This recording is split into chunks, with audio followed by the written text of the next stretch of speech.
Emmanuelle Becheron, j'ai 36 ans, je suis née le 26 septembre 85, à Cahors, dans le Lot. Le sport m'a accompagnée depuis toute petite. Que même si je le faisais de façon mécanique, à l'époque c'est voilà, ta famille, ton entraîneur, ton entourage qui te pousse parce que t'as ces capacités-là. Mais au final tu te rends compte après que t'aimes ça, et quand tu le refais parce que c'est ton choix, tu le vois aussi différemment. Le destin, il m'a tellement amené à ce sport à chaque fois, alors que c'était pas prévu. Il a été là à chaque fois pour me guider.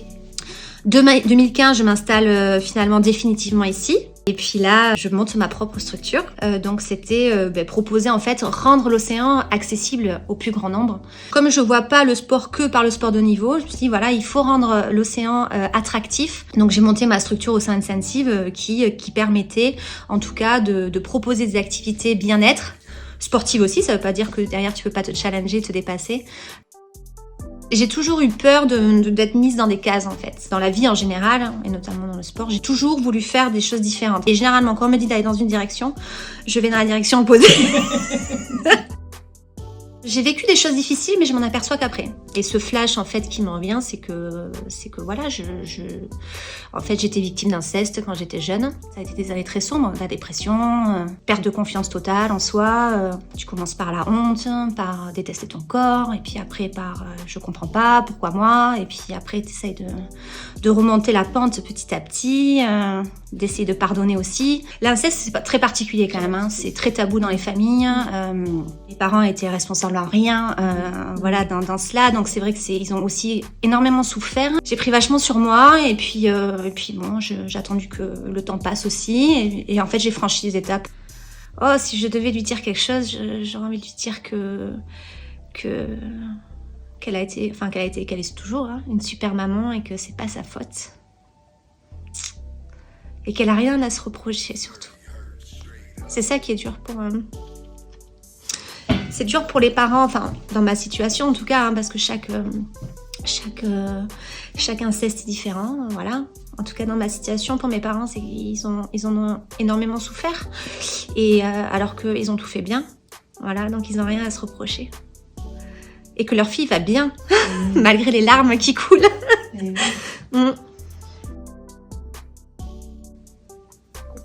Et mon père, je voudrais lui dire... peut-être pardon des fois d'être distante, tu vois, et que pareil, il a pas à se reprocher quoi que ce soit, et que voilà, que je suis fière en tout cas de les rendre grands-parents, et que j'espère qu'ils vont en profiter. Je tombe enceinte, des émotions qui sont incroyables, sauf que derrière, c'est vrai que rapidement, cette grossesse devient à risque, oui et non. En tout cas, j'avais un hématome qui se révèle au bout de 8 semaines. Une grossesse pas évidente, parce que j'étais alitée souvent, avec pas mal de saignements, etc. Au bout de, je pense, 4 mois, on a commencé à la sentir bouger. J'ai été alitée à quasiment 1 mois. Et on se retrouve donc sur ce week-end du 20 novembre, c'était les 30 ans de Gauthier. Voilà. Et ce week-end-là, j'avais décidé de faire plein de surprises pour lui, parce que 30 ans, ça se fête quand même. Surtout jeune papa en devenir. Et j'avais organisé pendant 3 jours des petits rendez-vous avec ses copains, ses amis proches, la famille, nos amis aussi proches. Et ça a été un week-end hyper chargé en émotions, quoi. Ça a été hyper fort. Il était heureux comme tout. Et sauf que cette dernière soirée, ce week-end s'achève, et la nuit du 22 au 23 novembre, j'ai eu des contractions, voilà, qui ont démarré dans la nuit. Qui se sont très vite rapprochés, voilà, et jusqu'au petit matin en fait où je perds les os. Je suis à 23 semaines et quelques jours, donc à quelques jours des fameuses 24 semaines où tu peux espérer la réanimation néonatale. Et on me dit en fait que j'ai une énorme infection, il faut laisser faire l'accouchement. Il n'y avait pas d'autre choix pour sauver ma vie, où j'ai risqué une septicémie à tout moment. Et là c'est... descente aux enfers, quoi, une nouvelle fois. Je commence à avoir vraiment des frissonnements, je commence à avoir de la fièvre, je me sens un peu partir. Ta petite sort, et puis tu la tiens dans tes bras une dizaine de minutes. Quelques minutes en tout cas nécessaires pour lui dire au revoir, lui dire que tu l'aimes, que tu l'accompagnes. Voilà, c'est fini. Et on te demande, voilà, si tu veux aller la voir. là c'est la douche froide aussi parce que tu sors, tu vois tous ces parents heureux qui sortent avec leur bébé et toi tu vas au -1 et tu vas à la chambre mortuaire, tu vois. Et ça c'est dur quand même. Hein.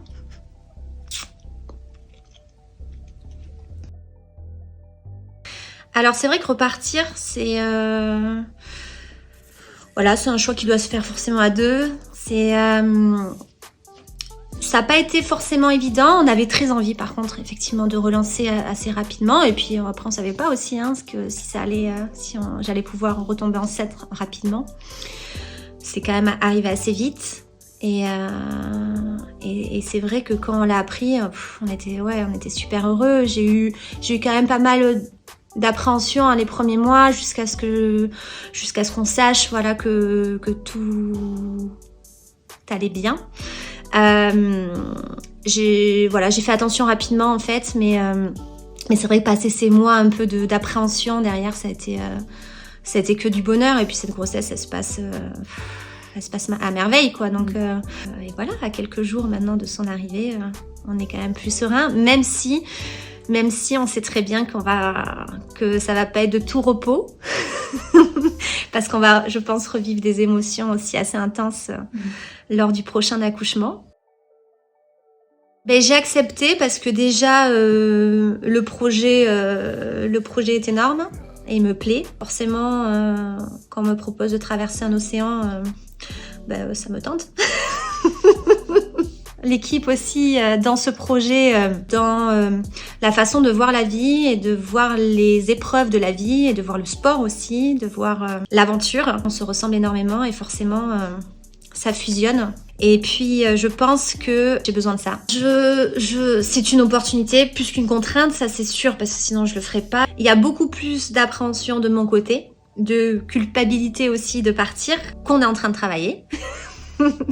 Mais j'ai totalement confiance au papa, j'ai totalement confiance aux proches et à la famille qui restera ici. Il y a tellement aussi de mamans qui partent. Il y a des femmes militaires qui partent en mission. Nous, on est des femmes aventurières et solidaires parce qu'on œuvre pour un beau projet aussi. Au-delà de nos propres familles, on va véhiculer les valeurs du sport et qui sont essentielles et qui nous ont sauvés nous aussi, tu vois, dans notre parcours de vie. De croire, tu vois, en ses rêves et de laisser personne, en tout cas, entraver son chemin et ses choix. Je suis assez contente d'avoir été au bout à chaque fois et d'avoir suivi mon instinct. Et je pense que s'il y a un message à faire passer à ma fille, mais aussi à nos enfants, ça serait vraiment ça, ouais.